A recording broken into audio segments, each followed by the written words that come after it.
Les Clés de la Ville, une production Figaro Immobilier et Radio Imo. En partenariat avec le Conseil supérieur du notariat, Elio, Arkea Banque Entreprise et Institutionnelle et Nexity. Présenté par Sylvain Lévy-Valency et Olivier Marin.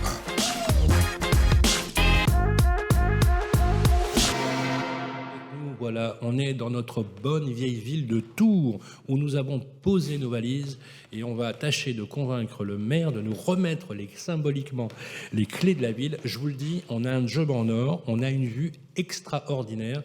La France a vraiment, décidément, un incroyable talent. On va parler bien sûr de la ville, de son attractivité, de l'urbanisme, de l'habitat et bien sûr, toujours sans aucun tabou ni langue de bois, mais toujours, bien évidemment, avec beaucoup de bienveillance. Et je suis accompagné, comme tous les mois, avec mon vieux complice Olivier Marin. Vieux complice, merci. Bonjour Sylvain, très heureux ici, au nom de Figaro Immobilier, de poursuivre en fait la troisième saison des Clés de la Ville avec un grand plaisir et toujours le même principe qui fonctionne et qui a fait ses preuves. On pose effectivement nos valises, on parle immobilier et logement bien sûr, mais aussi urbanisme, environnement, architecture, patrimoine. Et à travers notre émission, c'est l'occasion de montrer que la ville, elle bouge, elle se transforme. Il y a une identité, mais il y a aussi des nouvelles façons de vivre et d'habiter. Nous le verrons à travers des reportages, des échanges, les témoignages en plateau de personnalités emblématiques, des acteurs de la fabrique de la ville.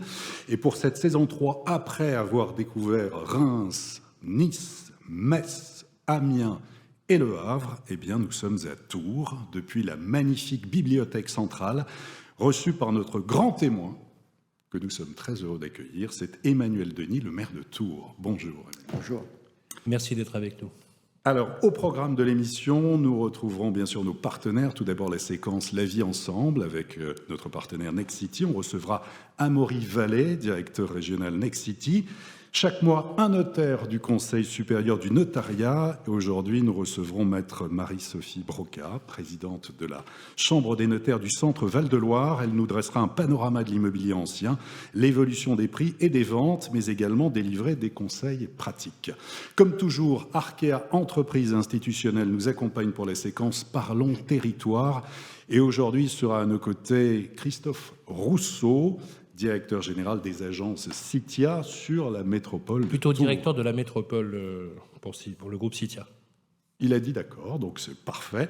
Et puis on évoquait les conseils. Plus que jamais, on en a bien besoin à l'heure où on parle tant de sobriété et de rénovation énergétique dans les logements.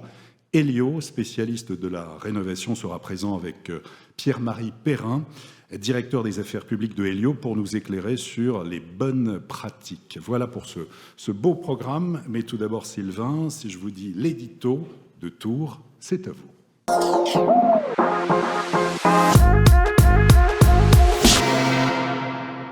Merci Emmanuel Denis de nous recevoir dans votre vieille ville après Reims, que nous avons fait en octobre dernier, puis Nice, Metz, Amiens ou Le Havre les mois suivants.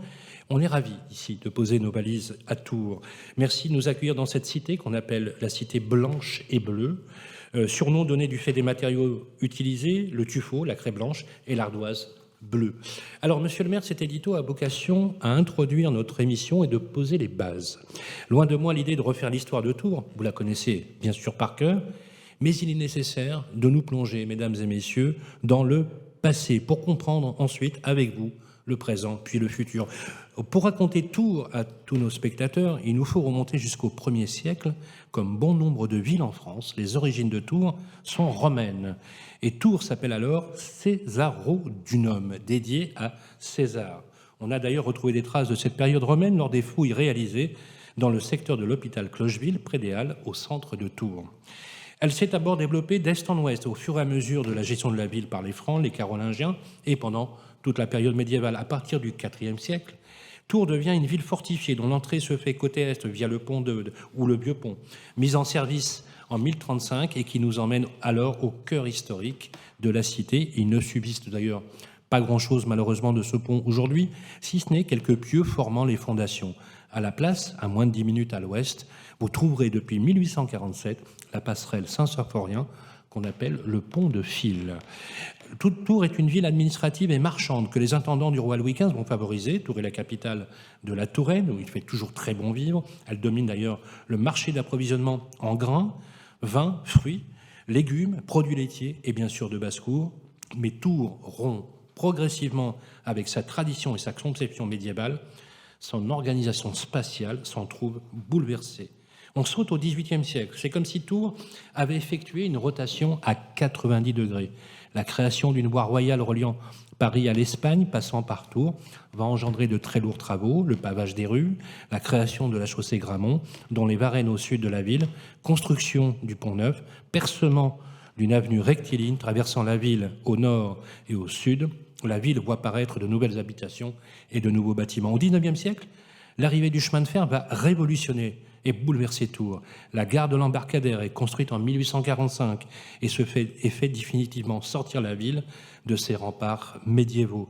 En juin 1945, Tours annexe par exemple sa commune voisine de Saint-Étienne-Extra, située à son sud et comptant alors 1200 habitants environ. Tours avait besoin de terres vierges qu'offrait cette annexion. Ce processus va se répéter avec les annexions en 1964 de Sainte-Radegonde et de Saint-Symphorien, situés au nord de Tours, avec plus de 14 000 habitants. En plus de ce désir d'expansion, le chemin de fer va transformer l'économie locale. Tours va devenir, en quelques années seulement, le hub ferroviaire, très à la mode de parler de hub aujourd'hui, pour le Grand Ouest de la France, position qu'elle occupe encore aujourd'hui.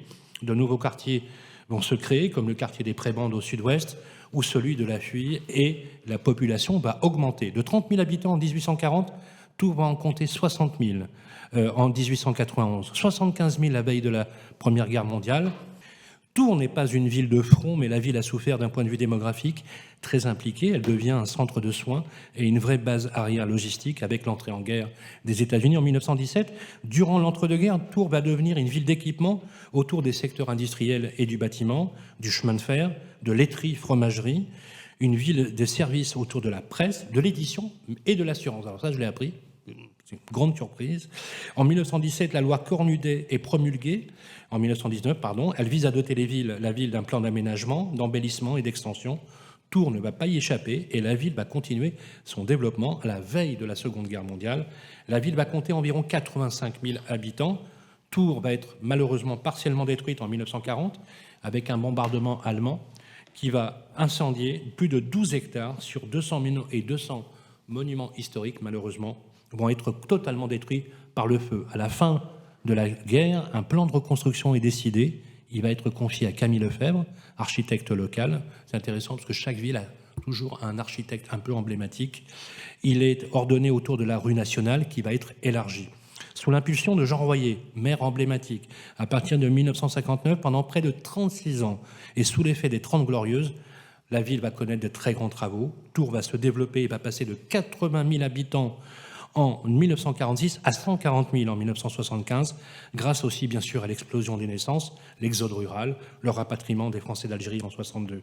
Le changement majeur va intervenir au début des années 2000. Tours est également reconnu pour son offre culturelle, le commerce, l'offre de soins, le sport, la proximité, le tourisme, sa mixité sociale. Tours est une ville étudiante qui a su attirer les entreprises et surtout qui a su attirer et garder son bon vivre. La croissance démographique est repartie à la hausse sur la ville de Tours, et se retrouve aujourd'hui face à des nouveaux enjeux auxquels vous faites face, Emmanuel Denis. Des projets urbains qui sont innovants, qui verront le jour. Ils doivent répondre, vous le savez, à de nouvelles règles d'urbanisme que vous avez mis en place, monsieur le maire. Nous en discuterons avec vous. Au XXIe siècle, Tours va devenir une ville de proximité, une ville qui respire, une ville où on a envie de vivre, où il fait bon vivre, avec un climat adapté, une ville active contre le réchauffement climatique et surtout une ville habitée. Un sacré programme que nous avons hâte d'approfondir avec vous. Alors à toutes et à tous, bienvenue à Tours.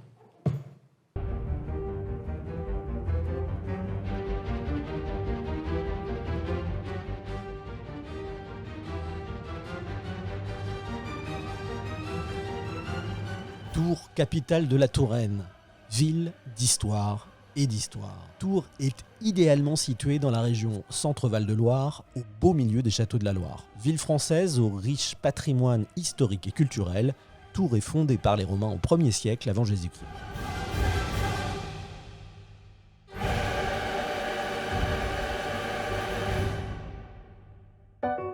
La ville a connu une histoire mouvementée, notamment pendant la guerre de 100 ans.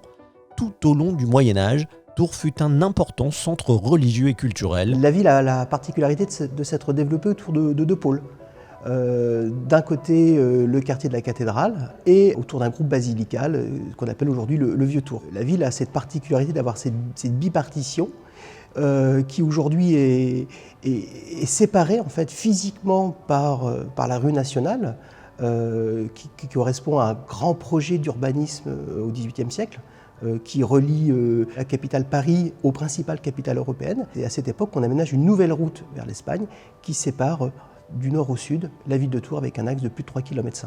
Et l'autre particularité, c'est que pendant les événements de la Seconde Guerre mondiale, ce secteur un peu central de la ville a connu des destructions importantes et un plan de reconstruction donc, qui a été mené à partir de 1944 et qui a façonné finalement l'image que l'on connaît de la ville.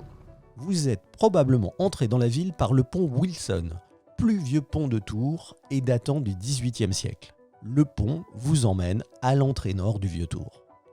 Dans ce quartier historique, trônent de nombreux édifices religieux qui font la fierté de la ville. Admirez la cathédrale Saint-Gatien et la basilique Saint-Martin, deux édifices religieux remarquables qui attirent les visiteurs du monde entier.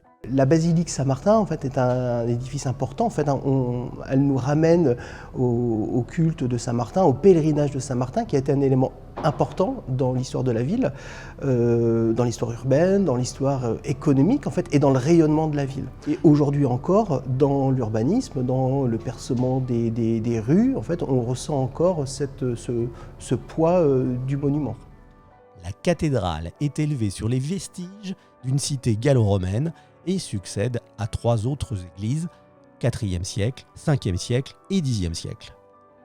À l'arrière de la cathédrale, vous trouverez dans l'ancien palais épiscopal de la ville, le musée des Beaux-Arts et son magnifique jardin à la française.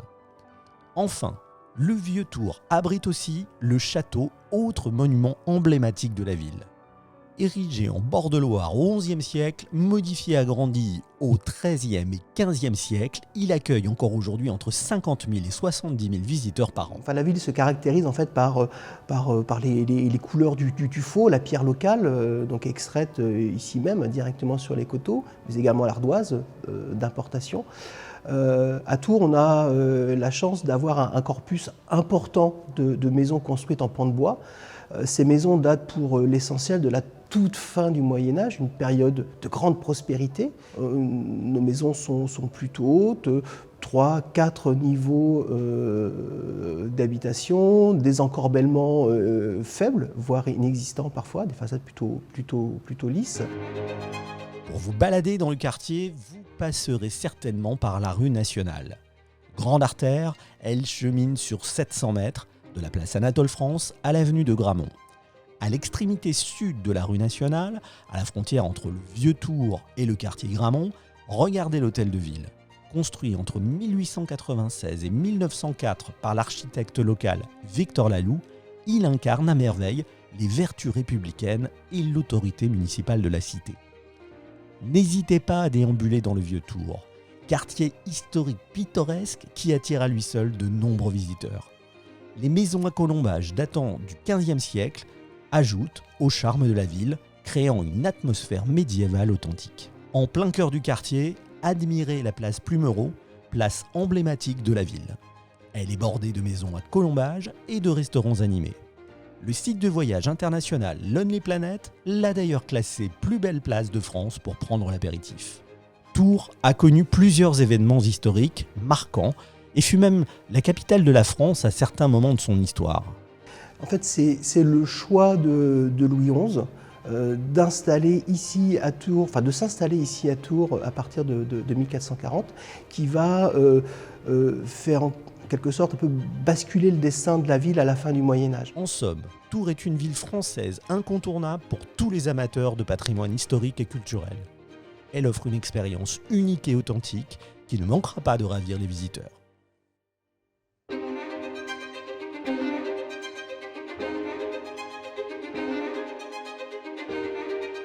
Applaudissements pour Alexandre Burkhardt. sur un magnifique reportage. Merci. Ah ouais, là, ça fait plaisir. Là, vous êtes bien, vous êtes très très bien.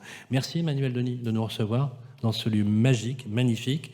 Voilà, on a voulu tourner des images avec une vision un peu holistique, vous savez, de la ville, une vision colorée, et une vision toujours bienveillante. Alors, je vais vous poser une première question, ensuite mon confrère Marin va prendre le relais.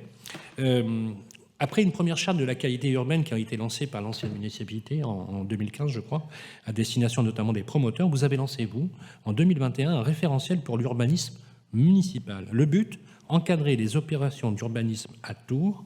Est-ce que vous pourriez nous en dire quelques mots ? Oui, bien sûr. Oui, l'idée, c'est d'abord un constat, c'est que la ville de Tours est aujourd'hui totalement urbanisée. On a encore un programme sur les Hauts-de-Saint-Radegonde qui est en train de se développer, mais pour le reste, la ville est complètement urbanisée. Donc l'objectif, c'est de finalement reconstruire la ville sur la ville et d'essayer de donner des inflexions au regard des enjeux qui sont face à nous. Donc on a voulu donner, à travers ce guide, justement, un certain nombre de recommandations pour orienter ces inflexions. La première recommandation, c'est, et le souhait, la vision qu'on a de la ville du XXIe siècle, c'est une ville de proximité.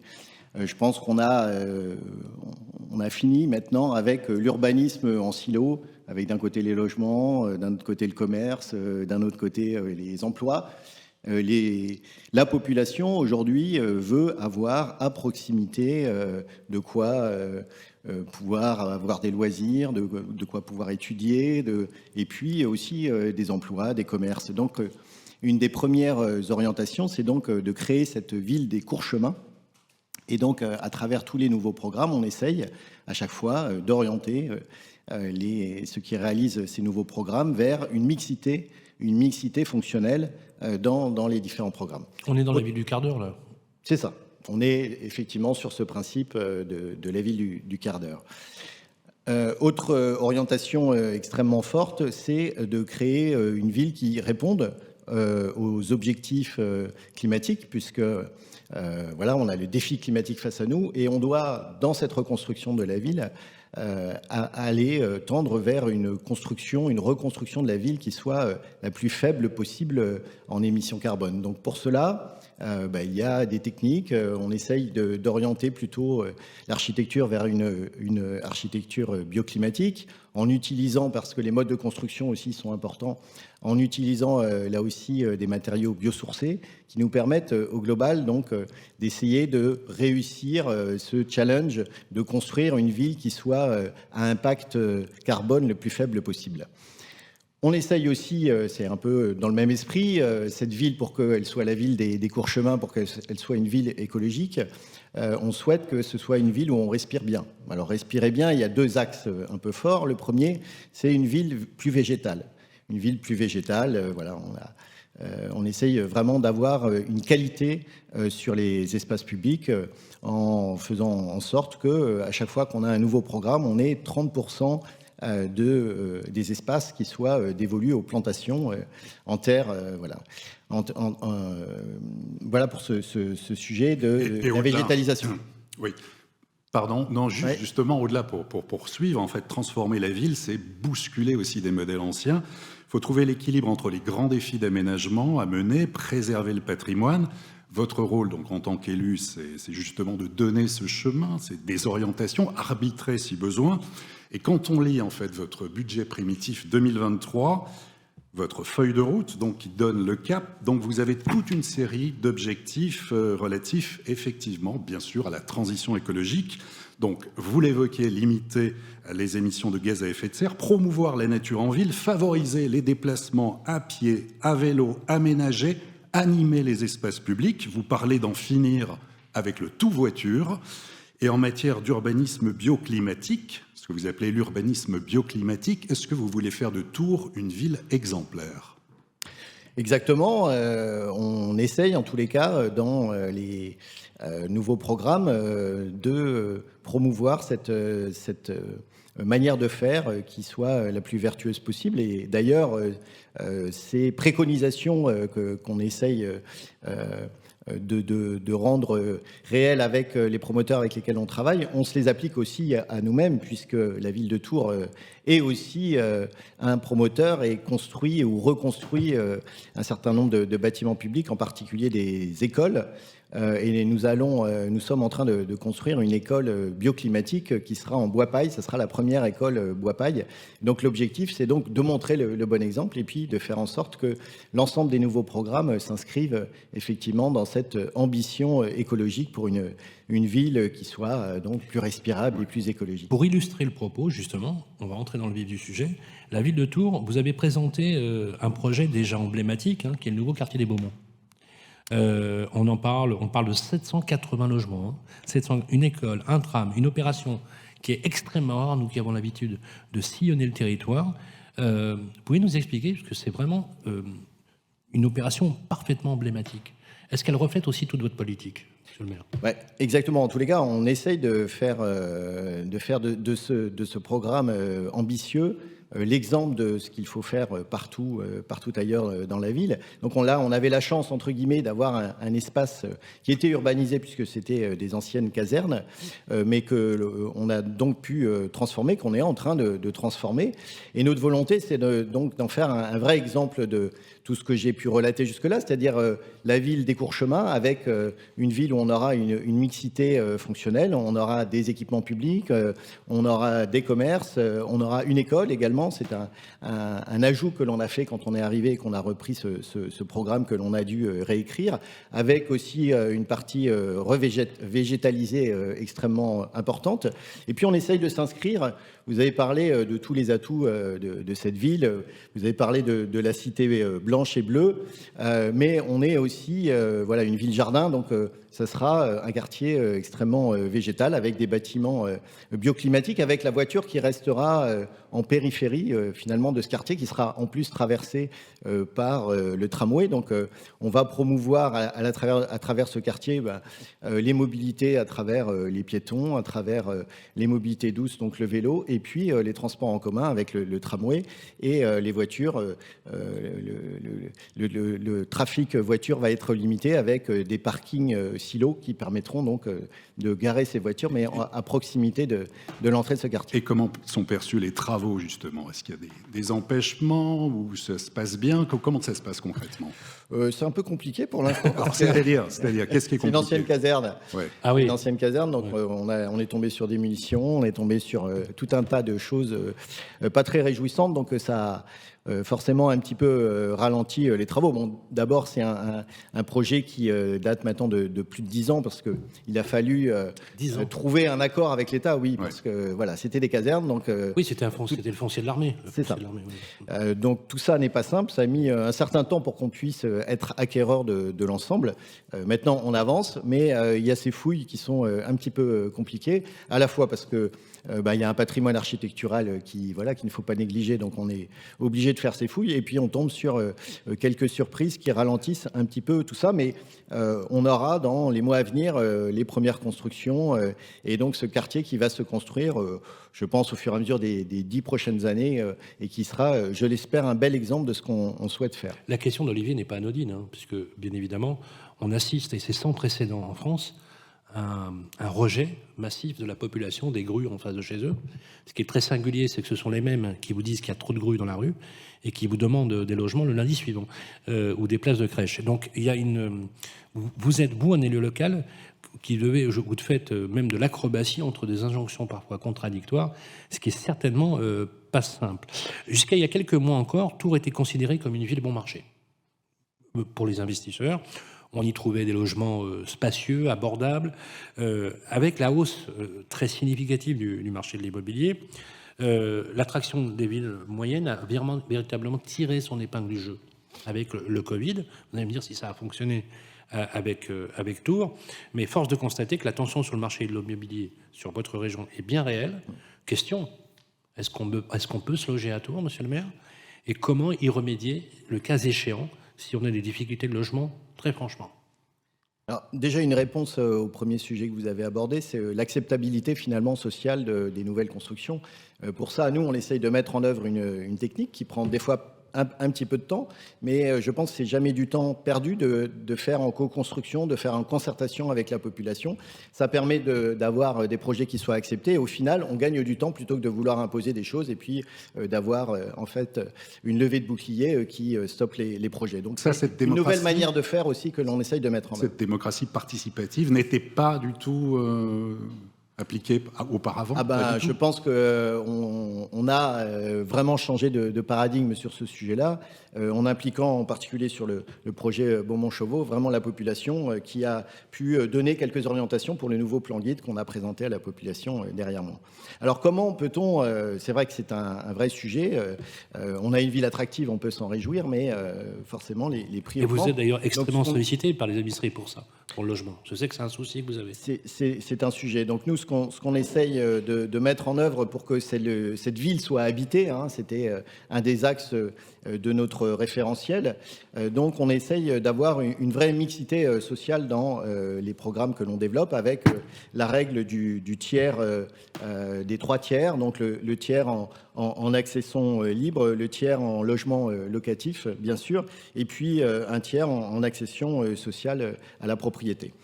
Voilà, donc ça, on essaye, autant que faire se peut, d'aller vers cette règle-là qui nous permet, malgré tout, d'avoir une offre qui soit accessible à tous. Et puis, on essaye aussi de développer des nouveaux programmes, d'être un peu original, de suivre aussi les orientations que l'on trouve aujourd'hui, aussi bien sociologiques que démographiques, avec des nouveaux programmes du type béguinage, du type habitat partagé aussi, que l'on essaye de soutenir lorsqu'il y a des initiatives de ce type-là. Donc voilà, l'objectif, c'est de répondre un peu aux nouvelles tendances et puis de proposer une offre qui soit quand même diverse avec un équilibre important. Juste un prolongement, vous évoquez le logement social, lutter contre le mal logement, ça c'est l'une de vos priorités.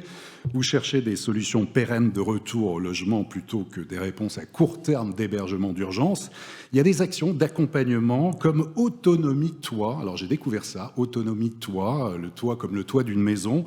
Vous développez auprès des bailleurs aussi le dispositif Louer solidaire. Votre politique en matière de logement social, c'est avant tout l'action et c'est de tenir des promesses? Oui, alors on avait effectivement dans les 3 axes de notre programme, donc l'écologie, bien sûr, la démocratie, et puis cet aspect social très fort, puisque si on veut faire la transition écologique, il est important de ne laisser personne au bord du chemin. Et donc on a effectivement des programmes très forts sociaux pour donner l'accès au plus grand nombre au logement avec les différentes formes que vous avez pu proposer, énoncer. En tous les cas, on a aussi, j'en parle parce que c'est une innovation pour la ville de Tours, on essaye aussi le BRS, le bail réel solidaire, qui permet finalement l'accession sociale à la propriété à prix réduit, puisque vous avez dissocié le promoteur... Et vous avez créé un OFS Vous avez créé un office foncier solidaire? Pas encore. Ça va venir. On se repose sur les bailleurs sociaux qui portent ce type de projet. Donc on a quelques projets, hein, c'est quelques unités pour l'instant, mais vraiment c'est une innovation qu'on essaye de développer dans les années à venir. Vous y croyez? J'y crois, ça fonctionne oui, par ailleurs. Ça a l'air de pour l'instant, je vous dis, on a on essaye de mettre en place quelques démonstrateurs, je vais dire, et puis si ça fonctionne bien, on pourra le développer à plus grande échelle. Une dernière question, monsieur le maire, avant de passer à d'autres séquences, et encore merci de répondre directement. Le 27 janvier dernier, énorme projet, hein, vous avez signé avec les élus de Tours, d'Indre-et-Loire et de la région Centre-Val de Loire une déclaration d'intention commune pour pousser le RER Tourangeau. C'est un super projet. C'est vraiment un énorme projet. Cette prise d'opposition, elle fait suite d'ailleurs à la déclaration du président Macron, vous savez, sur la création du RER pour 10 grandes métropoles françaises régionales. Quel impact si ça venait à se réaliser à Tours?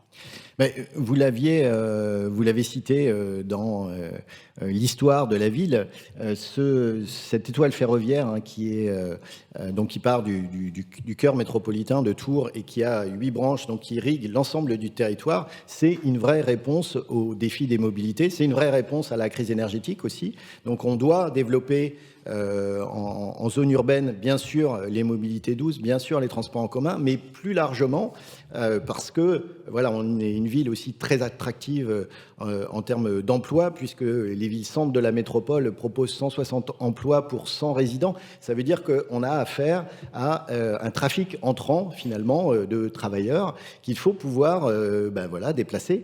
Et cette réponse à travers un futur réseau express ou service express métropolitain nous permettra justement de limiter les nuisances qui sont liées au trafic autoroutier et puis permettra aussi à ces travailleurs de se déplacer pour un coût plus faible eu égard à l'augmentation aujourd'hui de l'essence et des carburants. Donc la volonté, c'est vraiment d'avoir cette proposition en cœur urbain, les transports en commun, les mobilités douces, et puis un peu plus largement, ce RER métropolitain autour de ces 8 axes qui regroupent 80% de la population du département. Si on regarde sur les couloirs, donc le long de ces 8 axes, on regroupe 80% de la population. Donc c'est une vraie solution qui permettrait de changer de mobilité, d'aller vers des mobilités aussi décarbonées.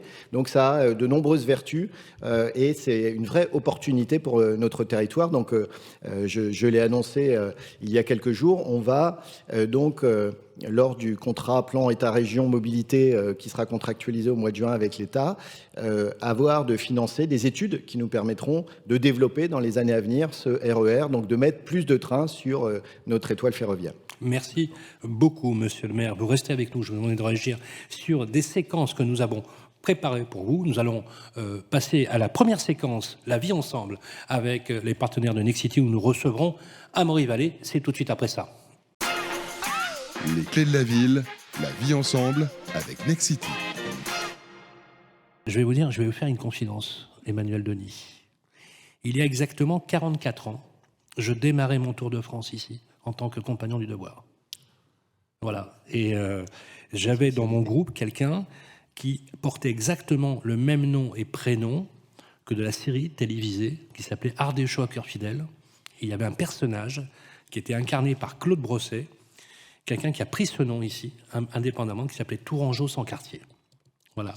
Et je vous engage toutes et tous, si vous avez la possibilité, de regarder cette série. C'était avec Sylvain Joubert dans les années 70. Je ne sais pas si certains de vous s'en souviennent. Voilà, Ardéchois, cœur fidèle. Voilà, Tours, qui est une ville emblématique de ce qu'on appelait les devoirants au XIXe siècle, les sociétés du Tour de France. Voilà, c'était juste pour la petite anecdote. Je ne pouvais pas m'en priver. Bonjour Amaury Vallée. Bonjour. Comment ça va ? Très bien. Alors, Amaury, directeur régional pour Nexity. Alors, on peut dire que chez vous, Nexity, vous êtes un acteur global de l'immobilier. Absolument. Il y a quelque chose qui revient systématiquement, que j'aime beaucoup sur votre marque, c'est que vous avez... Alors, c'est vrai que c'est très incarné par votre président Alain Dinin et maintenant Véronique Bédague, c'est le logement pour tous. C'est agréable d'entendre dans la bouche des promoteurs de dire on va travailler le logement pour tous. Première question, est-ce qu'on se loge bien à Tours ? Et est-ce que, pardonnez-moi monsieur le maire, est-ce qu'on construit à Tours ? Est-ce que nous avons un maire bâtisseur ? Merci pour cette question. Merci. Est-ce qu'on se loge bien à Tours ? Écoutez, je pense que c'est de plus en plus difficile de se loger, dans le sens où les loyers et les prix de l'immobilier deviennent vraiment importants. On l'a dit tout à l'heure. Est-ce qu'on construit à Tours ? Oui, on construit à Tours. On construit autrement. On construit avec une nouvelle méthode. On l'a dit tout à l'heure, avec le référencement, avec de l'urbanisme solidaire et écologique. Nous, on s'est mis assez vite, je dirais, dans le chemin qu'on nous a proposé il y a 2 ans et demi bientôt. Et donc, on a pu tester donc plusieurs opérations. Je parlerai tout à l'heure. Oui. Alors justement, monsieur le maire, justement, le logement est un vrai sujet. Le 28e rapport de la Fondation Abbé Pierre, vous l'avez lu, 28 février de cette année, a indiqué un niveau de précarité sans précédent. Ça devient insupportable de se loger en ville parce que les prix sont trop élevés à la location, parce que l'accession, n'en parlons pas, et c'est une façon de reléguer les populations peut-être hors des villes et hors des bassins d'emploi. C'est quoi la bonne solution pour justement ne pas étaler l'urbain et en même temps loger tout le monde ? Alors, en tous les cas, si vous voulez que je parle quelques instants des personnes précaires, des sans-abri et des programmes que l'on met en place.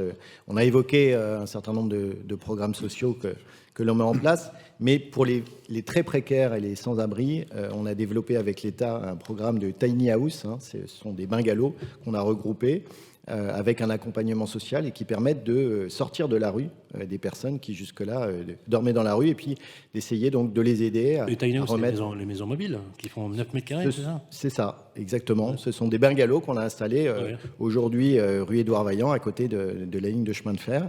Donc voilà, ils ont un ensemble avec des espaces communs et puis un accompagnement social. Et l'objectif, bien sûr, c'est de leur remettre le pied à l'étrier. Pardon ? C'est un hébergement d'urgence.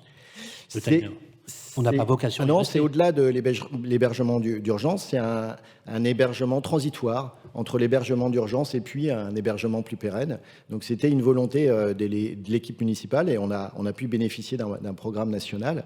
Et donc voilà, on a depuis maintenant plus d'un an ces tiny house qui se sont déplacés. Mais en tous les cas, l'objectif est toujours le même, c'est d'offrir aux plus précaires, aux sans-abri, la possibilité, malgré tout, de trouver des solutions et d'avoir un logement qui soit au-delà du logement d'urgence. Donc ça, c'est une première solution, en tous les cas, qui est mise en œuvre à Tours. On va parler des prix, des prix du logement neuf. Si on veut se loger dans le neuf à Tours ou sa région, ou son agglomération, c'est quoi les métriques aujourd'hui ? Aujourd'hui, les métriques, on parle de projets qui vont de 3 800 €, 4 500 € moyens jusqu'à 5 000, 5 500 €. Ah, quand même. Voilà, vous pouvez atteindre aussi quand c'est des produits très spécifiques comme la réhabilitation Malraux, des programmes jusqu'à 7 000 €. Donc voilà, aujourd'hui on doit répondre aussi, vous avez parlé tout à l'heure du logement pour tous et du logement abordable. C'est quelque chose sur lequel nous on travaille depuis très longtemps, c'est dans notre ADN chez Nexity. Et notamment, on a pu faire une opération notamment en partenariat avec la ville de Tours, avec Tours Habitat. Donc, c'était une première en France, puisque c'était une copromotion. C'est rarissime. C'était la première. Ce qui montre que le partenariat public-privé, quand ça fonctionne, ça marche bien. Absolument. D'ailleurs, on a été lauréat, pas lauréat malheureusement, candidat finaliste malheureux pour les projets les plus innovants de France, avec ce programme en Haute-Sainte-Radegonde, dont parlait monsieur le maire tout à l'heure. 250 logements avec 30 logements PSLA pour indexation à la propriété, avec une vingtaine de logements en FJT, un foyer de jeunes travailleurs, donc mixité aussi générationnelle, c'est important aussi. Et enfin avec des matériaux, puisque le durable, des matériaux aussi de réemploi, avec les Sanitas qui est un quartier qui est voué au renouvellement urbain, et avec de la pierre de réemploi, tout ça donc en copromotion avec Tours Habitat. Et donc ça a tellement bien marché qu'on a décidé de se retrouver pour faire une deuxième opération, et toujours avec le même opérateur, Tours Habitat, dans le quartier de ce qu'on appelle du Luxembourg. Cette fois-ci, mixité encore une fois générationnelle, puisque nous allons faire une crèche aussi, et une crèche aussi gérée aussi avec des aînés. Ça, c'est très important. Je pense que la ville de Tours nous encourage beaucoup. C'est une vision de l'habitat intergénérationnel ? Oui, bien sûr. On va être confronté aussi à une crise importante démographique, avec un vieillissement très fort de la population, et il faut faire face à ça. Donc, il faut aussi adapter la ville au vieillissement de la population, et donc créer des espaces intergénérationnels, autant que créer un urbanisme qui soit adapté à ce vieillissement de la population. Et vous l'évoquiez tout à l'heure, on voit avec Sylvain, quand on va dans les différentes villes, qu'il y a de plus en plus des chartes locales. Justement, entre les promoteurs, les mairies, ça se met en place. Alors certains dénoncent en disant que c'est en fait des chartes promoteurs déguisées en fait pour imposer et que ça ne se substitue pas aux plans locaux d'urbanisme. Vous avez mis en place, on l'évoquait tout à l'heure, ce référentiel d'aménagement. Alors j'ai vu que notamment sur les espaces publics, ça intervenait notamment sur les plans masse d'opération avec des interventions même sur l'orientation des logements qui étaient prévus, l'épaisseur des bâtiments, le paysagement des espaces non bâtis. Voilà, ce sont des exemples. Comment vivez-vous, vous, promoteurs professionnels de l'immobilier, notamment dans le neuf, ce référentiel d'aménagement concrètement ? Écoutez, ce référentiel, déjà, le chemin pour nous était peut-être un peu moins compliqué que peut-être pour d'autres promoteurs plus classiques. Nous, quand on parle de logement inclusif, on en fait déjà depuis des années. L'opération de Tour Luxembourg, on fait une pension de famille. On pensait justement au logement des grands exclus, donc avec Habitat Humanisme. En fait, c'est la mixité d'usage dont on parlait. On a pu le faire aussi dans nos bureaux, monsieur le maire, j'espère que vous viendrez, avec des bureaux, des logements étudiants, en bas une base commerciale. Oui, vous allez les inaugurer bientôt, là, c'est prévu. Au mois de juin, vous Oui. êtes invité, Sylvain. Oui, oui. Ah, ben, je viendrai grand plaisir. Voilà, et donc finalement, la ville, c'est du bon sens. Oui, mais finalement, c'est du bon sens. Et finalement, je pense que, oui, en effet, ça prend du temps, peut-être plus de temps qu'on le voudrait, parce que nous, on est promoteurs. Et puis ça a changé aussi ça a changé votre métier de promoteur. Absolument. Après, nous, on est Nexity, donc on n'est pas que des pure players. Vous êtes multi. Voilà, on a aussi de la gestion, on a aussi de la gestion NPM d'Enedis, SNCF, de grands ensembles immobiliers, donc on doit... Dernière question, les profils des investisseurs, et puis il y a des particuliers qui nous écoutent, on voudrait avoir quelques bons plans, si c'est possible. Est-ce qu'il y a des quartiers sur lesquels il faut miser, investir, vivre, voilà, pour des jeunes actifs qui veulent ici vivre à Tours? On peut venir vivre à Tours, hein, monsieur le maire, c'est possible encore. Voilà. Venez à Tours. Voilà, le profil, beaucoup plus de primo-accédants, investisseurs, comment? Dites-nous. Moi, je suis peut-être pas la bonne personne. Je dirais peut-être qu'après, il y en a Jean-Louis Molly qui va parler. Moi, je pense que Tours, c'est une ville attractive.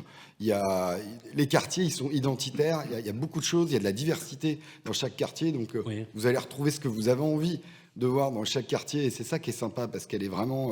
cette ville est belle pour ça, parce qu'elle est diverse. Et donc, voilà, je dirais que... voilà, étudiants, seniors, il y a beaucoup de choses à voir. Par contre, les investisseurs sont toujours aussi présents. Les investisseurs. Oui, quelle est la part justement d'investisseurs? Alors, dans le neuf, oui, historiquement, alors elle l'est moins dans ce début. Même avec le Pinel qui va s'en aller doucement, tout doucement. Oui, voilà. Après, c'est une répartition, je dirais, qui est à, je crois, 70% d'investisseurs dans le neuf. Quand même, voilà. Ouais. Ça a tendance à baisser là mécaniquement avec la baisse des investisseurs. Après, vous avez aussi du logement géré qui fait que il y a investisseurs Pinel, il y a investisseurs dans les logements gérés, comme on a fait dans les résidences étudiantes. Donc, mais voilà, il fait toujours, bien sûr, bon investir dans une ville où il y a énormément de potentiel. Merci beaucoup. Applaudissements pour Amaury Vallée. Je rappelle que vous êtes le directeur régional de Nexity. Les clés de la ville, parlons bien, avec le Conseil supérieur du notariat. Voilà. On accueille sur le plateau pour la séquence Parlons bien, non pas un, mais une notaire, Olivier. Oui, alors chaque mois, on reçoit donc un représentant du Conseil supérieur du notariat. Aujourd'hui, on est très heureux d'avoir maître Marie-Sophie Broca. Bonjour. Bonjour. Vous êtes alors présidente de la Chambre des notaires du Centre Val-de-Loire. Et donc, on va faire un tour d'horizon sur cet immobilier ancien, l'évolution des prix notamment. Quelques chiffres clés pour commencer. 2960. Qu'est-ce que c'est? C'est le prix médian au mètre carré d'un logement ancien à Tours, alors avec bien sûr des disparités selon les quartiers, mais quand même il y a une hausse de 8% des prix de l'immobilier sur un an. 300 000 comme 300 000 euros, c'est le prix médian d'une maison ancienne à Tours. C'est stable, on va dire, c'est une très très légère baisse. 11% de franciliens acquéreurs. C'est énorme. Ce qui est quand même important. Énorme. Alors, maître, quand on fait ce tour de France, on voit partout, depuis quelques mois, un ralentissement à la fois de l'activité, un ralentissement des prix, tout doucement. Il n'y a pas d'effondrement, on va dire qu'il y a un ajustement, mais est-ce que vous sentez à Tours, sur ce marché de l'immobilier, sur les transactions, un ralentissement de l'activité? Oui, alors tout à fait. Sur 2022, les chiffres, et notamment on vient d'avoir les chiffres de conjoncture économique de la direction départementale des finances publiques, on a une baisse du volume de transactions de 6% entre 2022 et 2021. Il faut quand même préciser que nous sommes encore à plus de 4% comparé aux chiffres de 2019 avant Covid. D'accord ? Donc oui, une baisse du volume de transactions.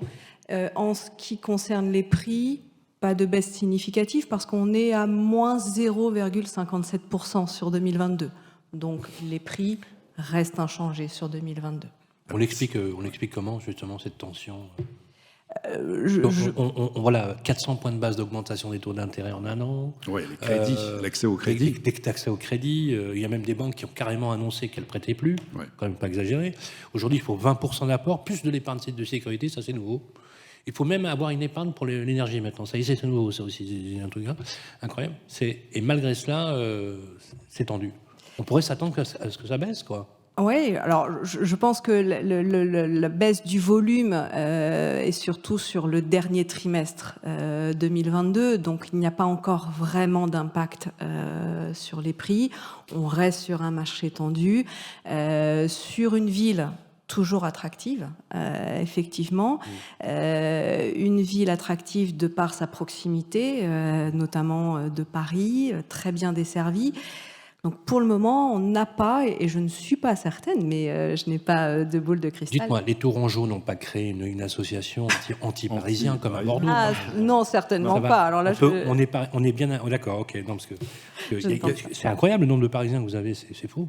Oui, alors... un dixième, hein. Oui, un dixième. Du fait aussi, à mon sens, de la mise en place du télétravail, Ouais. 4000 abonnés hebdomadaires. 4000 abonnés qui font tour Paris 1, 2, 3 ou 4, 5 fois par semaine. Et on pourrait envisager d'ailleurs que vous luttiez pour augmenter la fréquence des trains à ligne directe? Eh bien sûr, je trouve qu'il n'y en a pas énormément. Il y a une association d'ailleurs qui milite pour avoir toujours plus de liaisons et puis une réduction ou en tous les cas un maintien des tarifs qui ont tendance à s'envoler. C'est un problème, mais on les soutient autant que faire se peut, bien sûr. Alors, Olivier, maître, justement, si on fait avec vous, si on prend une photo pour ceux qui ne connaissent pas Tours, qu'est-ce qu'on appelle déjà le triangle d'or, et pour nous donner aussi une indication des prix? Est-ce qu'il y a une avenue Montaigne ici? On a des quartiers au prix médian au mètre carré qui vont être à peu près de 3 700, 3 800 euros du mètre carré, qui seront secteur Grammont, secteur Cathédrale, Vieux-Tours. Voilà, on est sur des quartiers où les prix sont à peu près entre 3 600 3 800 euros du mètre carré. Lamartine aussi. Quartier Lamartine également. Voilà, on peut dire que ce sont ces 4 quartiers pour lesquels on a des prix qui sont... On peut dire que c'est le carré d'or, c'est le quartier prime pour l'habitat? Oui, c'est... C'est cœur de ville. Cœur de ville, grande proximité, commerce, bien transport. sûr, commerce, accès à la culture. On est vraiment sur le centre de Tours et tout est à proximité. Bon, c'est sûr que nous, on est un peu troublés parce que nous, on est plutôt dans les 14, 16, 18, 30 000 euros du mètre carré à Paris. Là, on se dit oui, parce que 3 800 euros du mètre carré, c'est le prix à Aubervilliers. Mais oui. Quels sont alors justement les quartiers porteurs, ceux qui se développent le plus, que vous voyez là où il y a une demande particulière en ce moment à Tours? Alors, on a effectivement porteur ou du développement du neuf. Quartier émergent. Voilà, donc on a eu tout ce qu'on appellera le nord de Tours, avec justement toute une physionomie de quartier qui a été totalement modifiée, avec énormément de constructions nouvelles. Ces quartiers-là se sont extrêmement développés, mais sur Tours, on a toujours les mêmes quartiers qui sont toujours autant porteurs. Quel type de biens? Alors, pour avoir une idée, notamment aussi, on parle beaucoup de quartiers étudiants, d'investissement locatif. Y a-t-il aussi des indications sur des rendements pour ceux qui souhaitent investir à Tours? Alors, sur du locatif, on va être à peu près entre 5% et 6% brut en rendement locatif.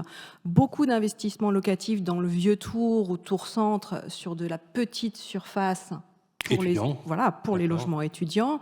Et puis, mais sur des baux plutôt courts?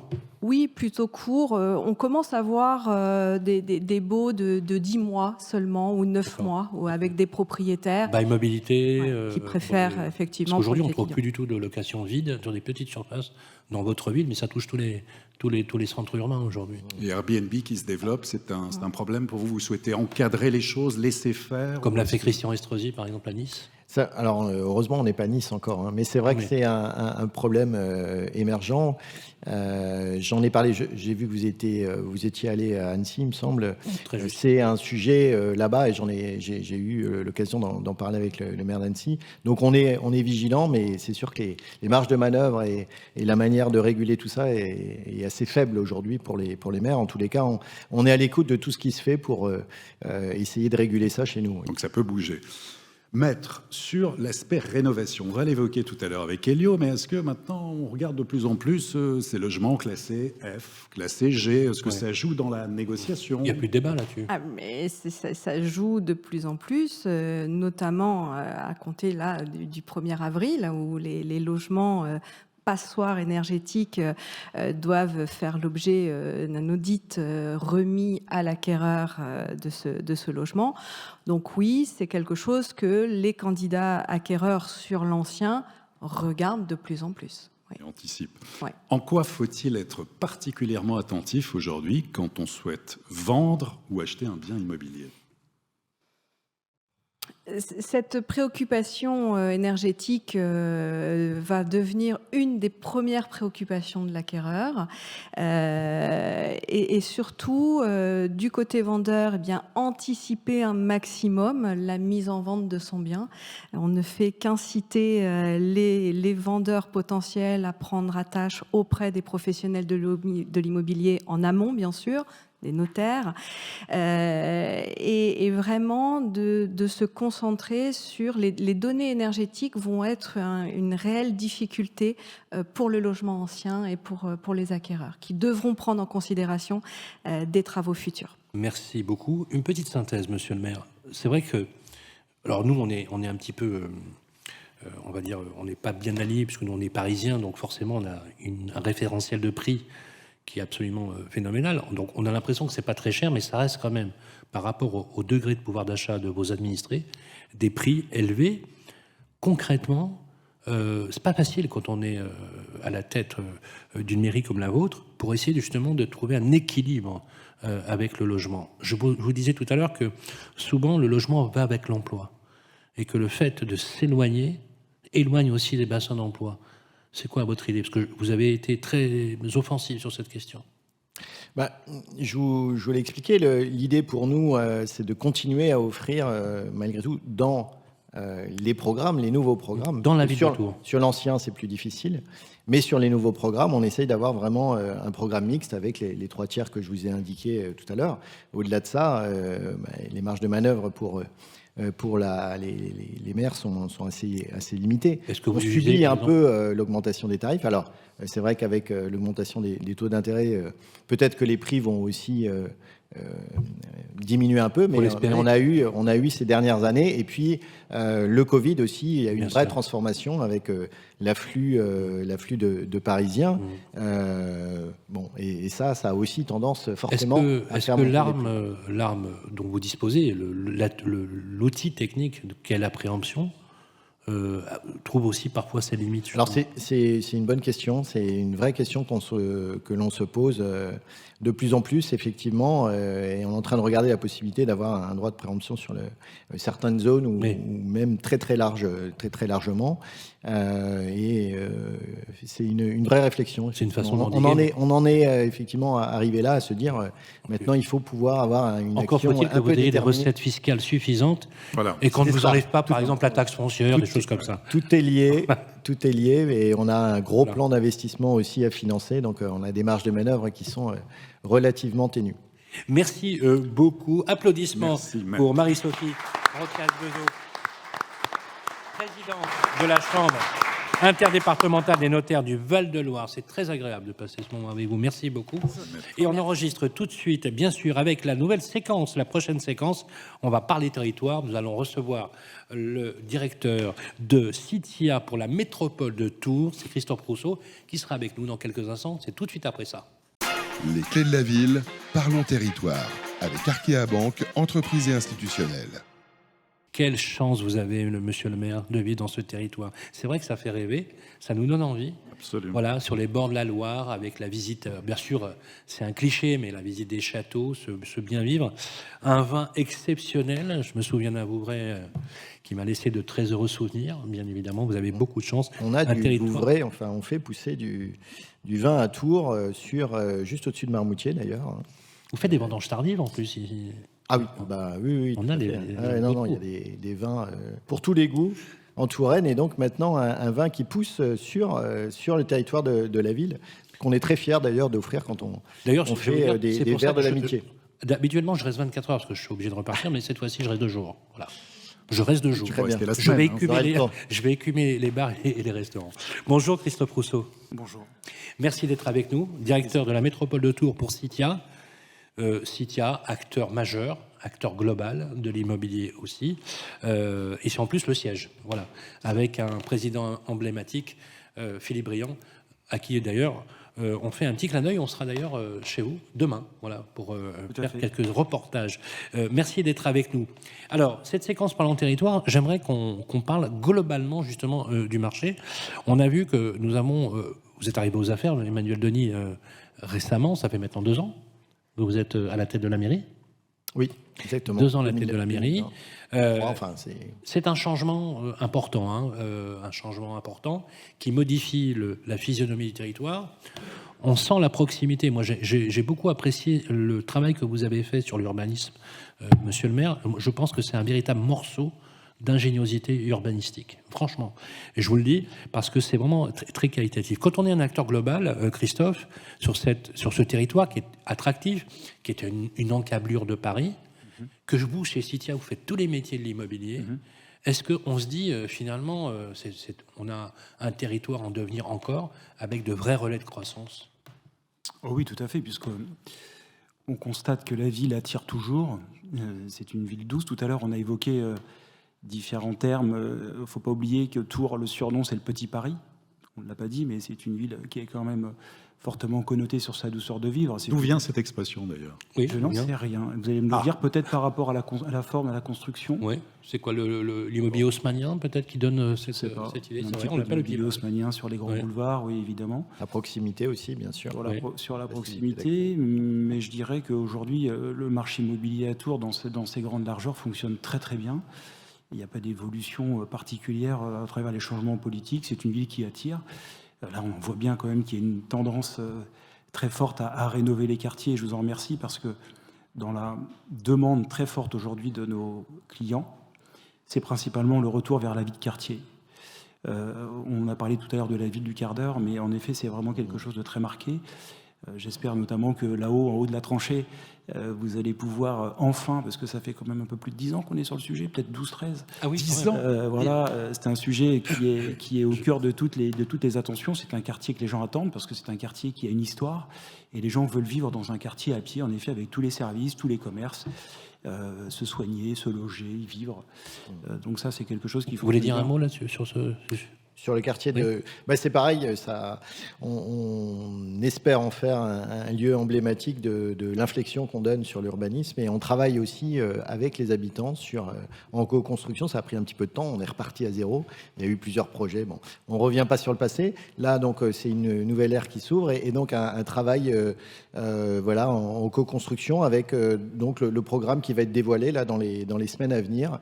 Et puis derrière, le projet va se dérouler. Donc, une grande fierté d'avoir pu faire ça avec la population en entraînant donc un maximum d'habitants du quartier, parce que là c'est vraiment une petite partie très enclavée, alors que la zone des casernes c'est vraiment un gros bloc isolé qui est à part entière. Là on est vraiment enclavé donc dans l'habitat, et c'était important d'embarquer avec nous la population locale. Alors vous avez la particularité chez Citia d'être sur quasiment toute la ligne métier. J'en ai répertorié 53. 53. J'en ai répertorié 53. Parce que vous avez votre propre organe d'assurance avec Saint-Pierre, vous avez votre propre organe de financement, vous êtes administrateur de biens, vous êtes syndic de copropriété et vous êtes transactionnaire.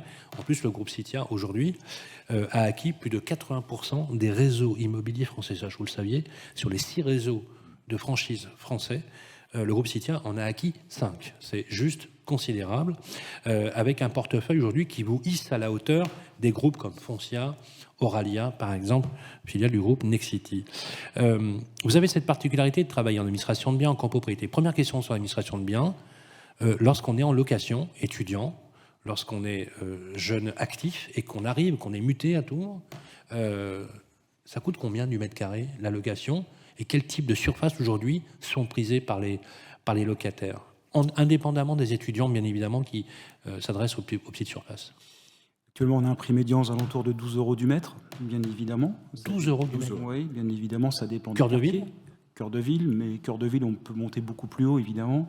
Mais entre Tours Centre, Tours Sud et Tours Nord, on est à peu près sur ce prix médian. Voilà. D'accord. Ça reste, par rapport au pouvoir d'achat, est-ce qu'on est sur des prix hauts, prix élevés par rapport à la métropole? Ça commence à monter sérieusement. On est sur des accélérations de loyer de plus de 4% depuis 2 ans. Donc on a une tension très très palpable aujourd'hui sur le monde du locatif. Et quelle est la part de propriétaires et de locataires à Tours? Je pense que c'est assez équilibré sur les chiffres que j'ai, moi, d'à peu près de l'ordre d'à peu près moitié-moitié. Le sujet aujourd'hui qui nous interpelle le plus sur le domaine du locatif, c'est qu'on n'a plus beaucoup de préavis. Les gens, mais oui. C'est-à-dire que les gens restent en place. Oui. Et notamment sur les petites surfaces T1, T2, on a divisé par 2 notre volume de préavis. On est passé de 25% l'an passé, on est à 12-13% actuellement. Les étudiants, en fait, même s'ils s'en vont, ils gardent leur logement. En fait, il n'y a pas de rotation, il y a très peu de rotation. Ils gardent leur logement. Et du coup, ceux qui arrivent, ils ne trouvent pas à se loger, quoi. Et donc, ce qui est à loger, ils le louent plus cher, coûte que coûte. Ils sont même contents d'avoir des baux qui se renouvellent. Et ça augmente mécaniquement les prix? Forcément. Parce que la tension est de plus en plus forte. Voilà. L'offre du neuf, vous le savez, monsieur le maire, est quand même très faible et s'affaiblit. On est sur des baisses de plus de 40% sur certains territoires. C'est une vraie alerte rouge. Aujourd'hui, on a des promoteurs qui aujourd'hui tirent la sonnette d'alarme. Alors, vous faites de l'administration de biens. On va dire que aujourd'hui, vous avez des propriétaires qui ne sont pas très gâtés par la législation, on peut même dire d'inflation normative. Voilà, on ajoute de la règle à la règle, etc. Je vous le dis, franchement, s'y retrouver avec un millefeuille administratif, on en parlera tout à l'heure avec Pierre-Marie Perrin sur la rénovation énergétique, faut avoir fait, faut avoir fait HEC, la NASA. C'est générateur d'un très grand stress aujourd'hui auprès de nos équipes et auprès des propriétaires. En tant que professionnel, on vous soumet à cette règle. On en parlera tout à l'heure. Il y a des appartements qui vont sortir du parc locatif parce que pas rénovés. Alors justement, vous avez cette particularité aussi d'être syndic de copropriété. Aujourd'hui, est-ce que les copropriétés, globalement, avec la vision du territoire que vous avez, sont bien tenues à Tours? Je pense que oui. Je pense que oui, par rapport aux éléments qu'on a sur le groupe. À Tours, globalement, le parc est très bien entretenu. On a aussi une politique de travaux quand même depuis maintenant quelques années qui est présente, à force de répéter à nos propriétaires qu'il faut entretenir pour pouvoir préserver. Parce que notre métier d'agent immobilier, c'est pas que de faire des rotations. Notre métier aussi d'agent immobilier, c'est surtout d'améliorer le patrimoine des gens qui nous donnent leurs biens à gérer. Parce que je dis toujours, un propriétaire, il est content de nous donner son bien géré, qu'au bout de 10 ans, il reparte avec un logement de meilleure qualité, qui a bien été entretenu, avec un locataire qui a bien payé. On a réussi notre mission.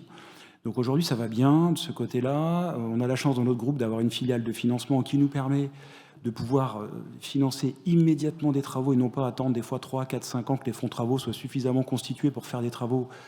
Parce qu'on ne sait pas combien vont valoir les prix des travaux de rénovation. Aujourd'hui, c'est la rénovation énergétique, bien évidemment, les toitures, les ITE, les isolations par l'extérieur.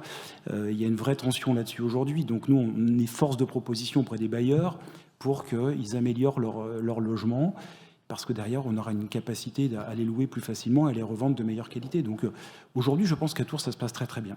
Et vous qui êtes au cœur des tendances dans l'immobilier, est-ce que vous avez vu ces derniers mois cette baisse, cette impossibilité pour certains d'accéder à la propriété, d'avoir des problèmes de crédit avec leur banque? Est-ce que c'est quelque chose que vous avez vu? Certains ont communiqué d'ailleurs sur 40% de refus de crédit, ce qui est considérable, voire 45% au mois de décembre. Alors, ça, c'est une tendance. Aujourd'hui? Alors, il y a eu un coup de chaud. Ah oui. Très très fort sur le T3 de 2022, le troisième trimestre 2022, où en effet, il y a eu un coup de chaud. Néanmoins, on a aussi vu quelque chose d'assez étonnant, c'est que, vous savez, dans ces périodes un peu de tension, les gens pensent d'abord à se loger, se nourrir, se soigner, on connaît ça par cœur, donc ils investissent sur des choses qui sont concrètes. Et on a vu, et le disait tout à l'heure Maître Broca, on a vu beaucoup de gens sortir de l'argent et payer comptant. Et on a fait, sur l'année 2022, moi par exemple sur le périmètre des agences, des 3 agences que je gère, on a fait 300 ventes l'année dernière, et on a eu 48% des ventes qui ont été en paiement comptant. D'accord. Une vente sur 2. C'est une ville où il y a des gens qui ont des moyens. Je ne sais pas, mais d'après ce que je crois savoir, chez mes collègues, de temps à autre, ça se fait aussi à droite à gauche, donc aussi avec des gens qui sont arrivés de villes comme Paris. Ce que vous dites, Christophe, c'est qu'il y a le côté refuge, le côté peur, parce qu'il faut être clair, hein, vous allumez la télé, vous écoutez la radio, vous avez le choix entre le gaz et l'électricité, et en plus ça devient de plus en plus cher, donc il vaut mieux éviter.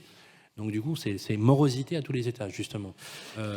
Et donc, ça peut se traduire par ça. Alors, on pense que la pierre est toujours une valeur refuge. Donc les gens se sont dit, voilà, je vais sortir mes sous. De toute façon, ça tourne plus sur la partie bancaire. Quand on a des niveaux de rendement qui étaient à 0, voire négatifs, on s'est dit, autant je réinvestis dans l'immobilier. L'immobilier, ça marche bien. Dans une ville comme à Tours, ça marche bien.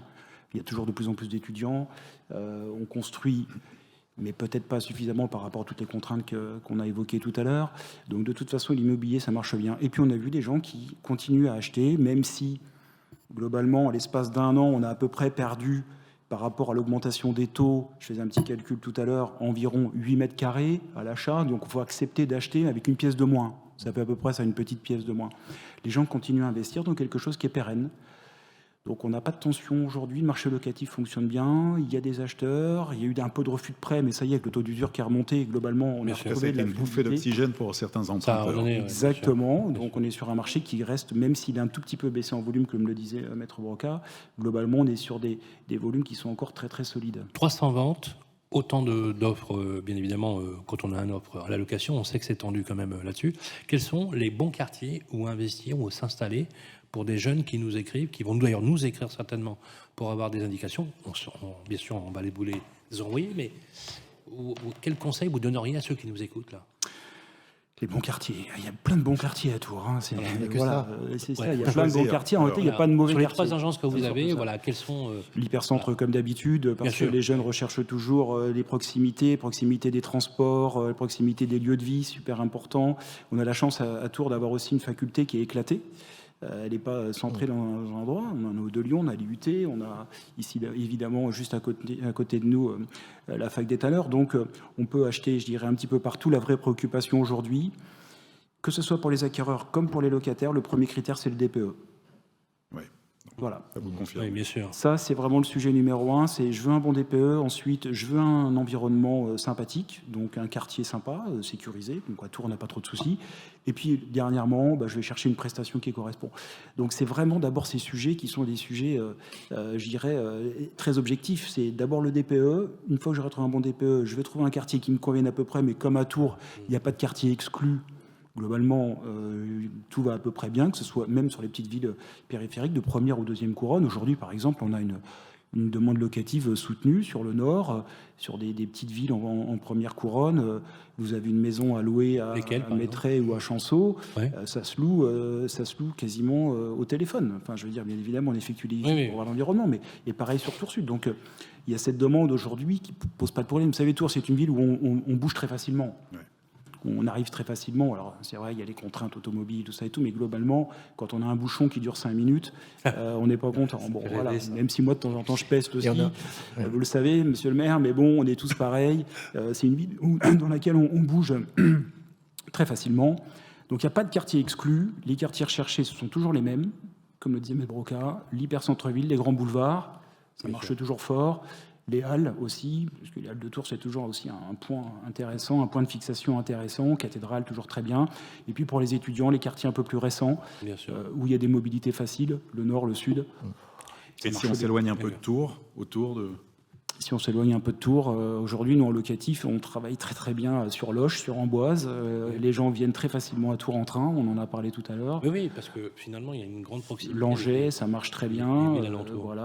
Monet avec la 10, les gens viennent aussi, ça nécessite de prendre la voiture, mais ça fonctionne très bien dans le domaine du locatif. Donc, Un chiffre important, aujourd'hui, nous on a un parc de 8000 logements à Tours dans le parc privé. Énorme. Je suis à moins de 2% de vacances. D'accord. Moins de 2%. Ouais. Ah oui, c'est un peu... Vous voyez, et sur les 2% de vacances, on a peut-être la moitié qui sont... Ça doit être compliqué pour les gens de se loger, vraiment. Oui. Vous devez avoir des listes d'attente. Il y a une tension, effectivement. Okay. Vous avez la durée de la liste d'attente pour les logements sociaux sur... Oui, et puis elle augmente. C'est un vrai sujet.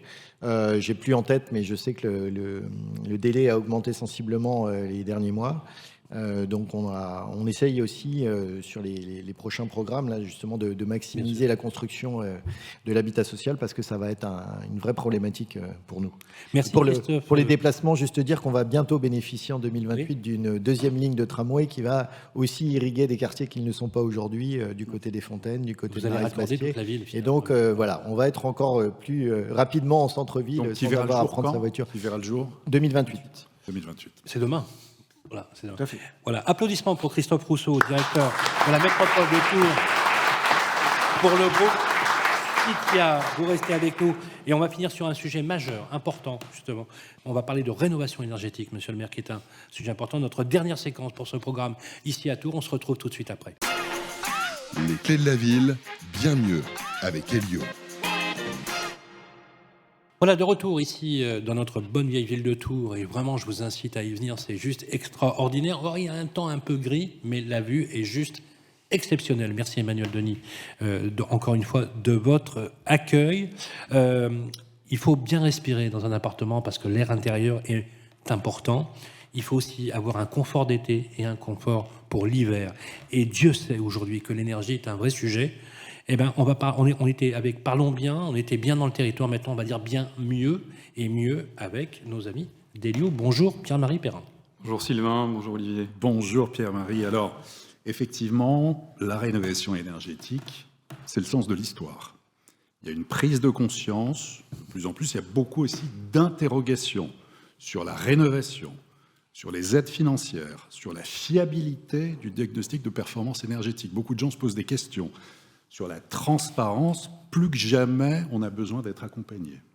Complètement, vous avez parfaitement raison. Il y a un paradoxe aujourd'hui en France, c'est qu'on veut accompagner la rénovation énergétique et en même temps, aujourd'hui, on entend parler énormément de fraude dans les médias. La semaine dernière, il y a eu un grand reportage sur les fraudes. Oui. Et aujourd'hui, le citoyen lambda qui regarde ces articles, qui regarde ces émissions, se dit « mais comment faire ?»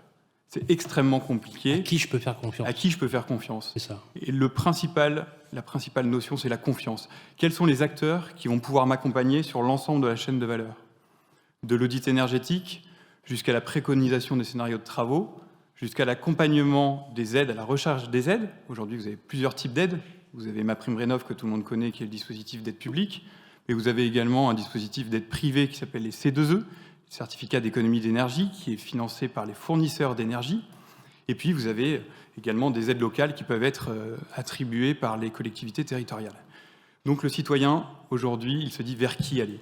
Et donc, vous avez des opérateurs, notamment un opérateur comme nous, Elio, qui sommes en capacité d'accompagner le citoyen dans l'ensemble de son parcours de rénovation énergétique. Et puis, il faut se repérer. Il y a beaucoup de changements, des changements réglementaires. Alors, les derniers, quels sont-ils là ? Alors, il y en a plusieurs. Déjà, il y en a un au niveau européen. Donc, le 14 mars, je ne sais pas si vous en avez entendu parler, mais le Parlement européen a voté une directive qui a un nom un peu barbare, qui s'appelle EPBD.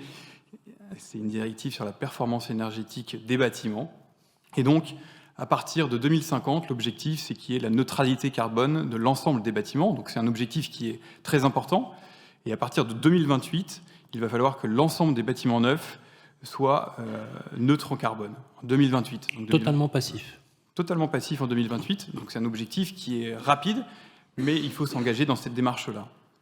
Alors, Pierre-Marie, à chaque fois, c'est la proximité. Dans une ville, vous nous donnez la typologie des bâtiments. Alors aujourd'hui, on s'arrête sur la ville de Tours.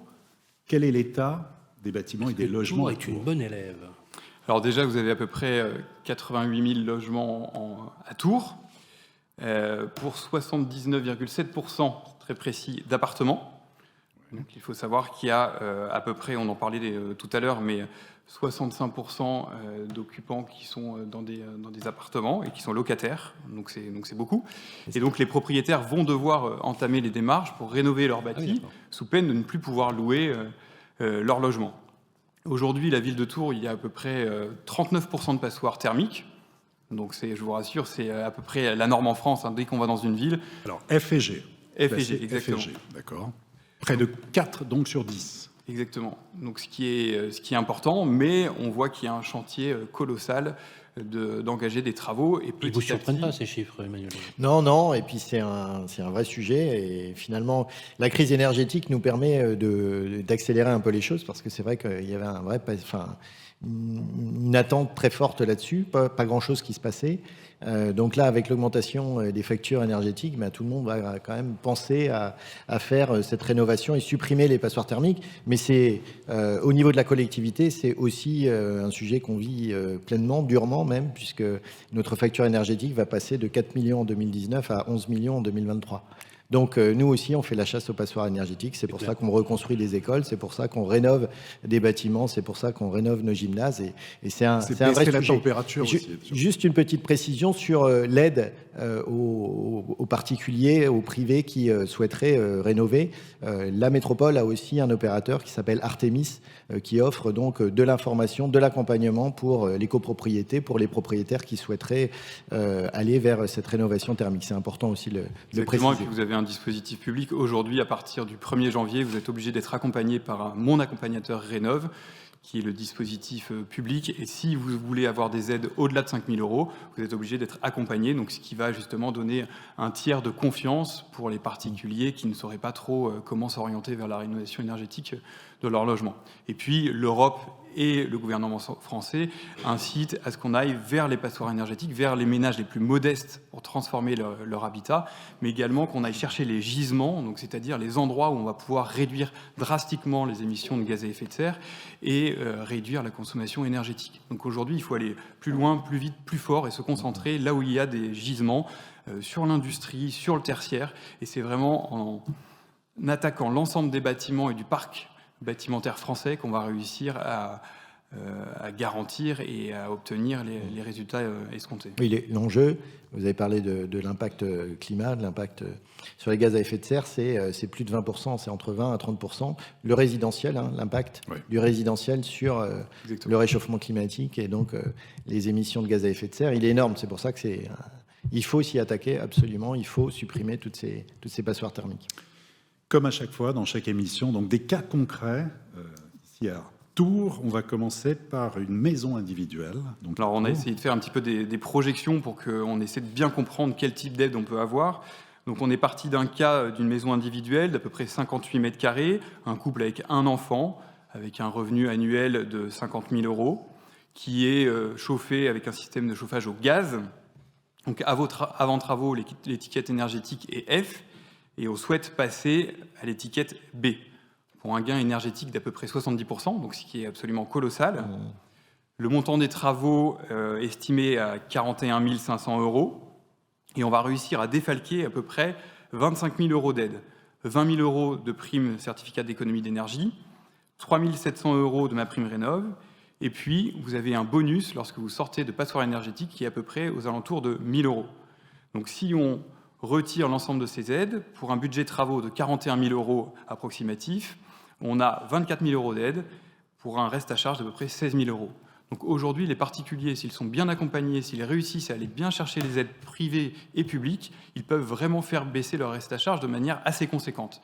Et puis, pour financer le reste à charge, l'État a mis en place l'éco-PTZ MaPrimeRénov' notamment, qui est lié, si vous pouvez bénéficier de MaPrimeRénov', automatiquement, des opérateurs bancaires qui auront contractualisé avec l'État pourront vous faire bénéficier d'un éco-PTZ. Et ça, c'est très important pour lever ce frein, lever le frein de la rénovation énergétique pour les ménages modestes. Et donc, il faut prêcher la bonne parole pour dire il y a des solutions qui existent, des aides, et en même temps des moyens de financement avec des prêts à taux zéro. Un commentaire, monsieur le maire ? Non, je pense que c'est bien que l'État se saisisse aussi de cette problématique-là, que l'État offre ces aides importantes, parce que c'est effectivement à l'investissement des sommes qui peuvent être colossales, mais au final, on se rend compte, et surtout avec l'augmentation du coût de l'énergie, que voilà, le retour sur investissement sera rapide, et puis tout ça est vraiment vertueux pour l'environnement. Donc il faut que l'État continue son effort et même le maximise si c'est possible. Reste toujours à trouver l'équilibre entre écologie et économie. Toujours. Avant de passer au deuxième cas, je voudrais juste rajouter quelque chose. La problématique également, c'est la formation des artisans, c'est le nombre d'artisans et aussi c'est la manière dont on articule leur savoir-faire. Parce qu'aujourd'hui, un artisan, il est en capacité souvent de faire de l'isolation, de faire du chauffage, de faire de l'isolation thermique par l'extérieur, mais il n'a pas forcément l'ensemble des compétences réunies. Donc nous, on a décidé d'ouvrir des agences en France et on vient d'en ouvrir une il y a 15 jours à Montbazon, à côté de Tours, qui est un guichet unique pour l'ensemble des professionnels du bâtiment qui viennent et à qui on va aider à faire leur démarche administrative, à aller chercher les aides, mais également aux bénéficiaires, aux particuliers vont pouvoir venir pour rencontrer l'écosystème et leur permettre d'entamer leur démarche de rénovation énergétique. Donc ça, c'est important qu'il y ait vraiment des acteurs sur le territoire qui soient au plus près de la demande, au plus près des citoyens pour les accompagner dans leur projet de rénovation énergétique. Très bien. Alors, deuxième cas concret. Alors là, on touche à la copropriété avec exemple là de 4 bâtiments de 65 logements. Gros sujet, hein, la copropriété. Très gros sujet. La copropriété, c'est compliqué, notamment pour les votes en AG où l'acte de lancer une rénovation énergétique est le nombre de dossiers déposés sur le portail de France Rénovation pour les copropriétés, il est très loin du compte. Oui, il est très faible. Ouais, il est très faible. Un vrai sujet, monsieur le maire, un énorme sujet. Mais vous le saviez déjà. Et puis c'est là où on peut s'attaquer à la baisse des émissions de gaz à effet de serre très rapidement. Donc il faut que s'attaquer aux copropriétés. Donc dans un exemple d'une copropriété de 1965, 4 bâtiments, comme vous le disiez tout à l'heure, d'à peu près 65 logements, avec une surface habitable de 6000 m², avec un système de chauffage au gaz collectif. Donc avant travaux, on est en étiquette D et on souhaite atteindre, après travaux, l'étiquette B, pour un gain énergétique d'à peu près 50%. Donc, ce qui est important pour une copropriété. Montant des travaux, quasiment 2 millions. Donc, c'est énorme et ce qui peut freiner l'envie de se lancer dans ces travaux. Avec l'ensemble des aides dont je vous parlais tout à l'heure, publiques et privées, on arrive à enlever à peu près 590 000 € d'aide. Un tiers. Un tiers. Donc, pour arriver à peu près à un reste à charge d'1 million. D'arriver à 1 400 000 € de reste à charge. Donc, ce qui reste important, mais qui est quand même une aide qui est significative. C'est très clair. Vous avez terminé. Alors, je vais vous dire une chose, si je peux me permettre. J'ai tout compris. C'est vrai. Bah, ça tombe bien. C'est limpide. On a besoin d'acteurs du territoire, justement, pour nous apprendre à lire, parce que je peux vous dire que quand on voit les mécanismes d'aide public ou privé, gros mal de tête. Hein. En général, je prends un Valium avant. Mais c'est pas simple, vous êtes d'accord ? Non, c'est pas simple. Quand on est particulier, quand on est copropriétaire, c'est très décourageant. Alors vous avez cette envie en tant qu'élu local, effectivement, d'engager les administrés, et c'est normal, puisqu'il n'y a plus de débat sur le climat, mais en même temps, on a l'impression qu'on se heurte à une forme de technostructure administrative qui devient absolument intolérable. Au-delà des aides, vous avez les contrôles. Eh oui, bien sûr. Merci beaucoup, Pierre-Marie Perrin. Applaudissements pour Pierre-Marie Perrin, directeur des affaires publiques d'Elio. Merci beaucoup. Voilà, il est temps de nous quitter. Je suis très triste, mais je vais rester, je vous l'ai dit, je vais rester 2 jours. Voilà. Mais vous n'aurez vu que le programme 1 heure. Voilà, je vous incite bien évidemment à venir ici à Tours. Et d'ailleurs, le site de la mairie est superbement bien fait. Voilà, mention spéciale à toutes vos équipes. Je voudrais qu'on remercie Amaury Vallée, le directeur régional, pour la vie ensemble avec le groupe Nexity. Applaudissements pour Amaury. Maître Marie-Sophie Brocast-Bézot, président de la Chambre interdépartementale des notaires du Val-de-Loire. Bravo, applaudissements pour vous, Marie-Sophie. Pour Christophe Rousseau, le directeur de la métropole pour Citia. Bravo, Christophe, applaudissements. Un triomphe pour Pierre-Marie Perrin, bien évidemment, directeur des affaires publiques d'Elio. Et enfin, un tonnerre d'applaudissements pour Emmanuel Denis, maire de Tours, qui a eu la gentillesse, et nous avons eu l'honneur de faire cette émission avec vous. Merci, monsieur le maire. Merci.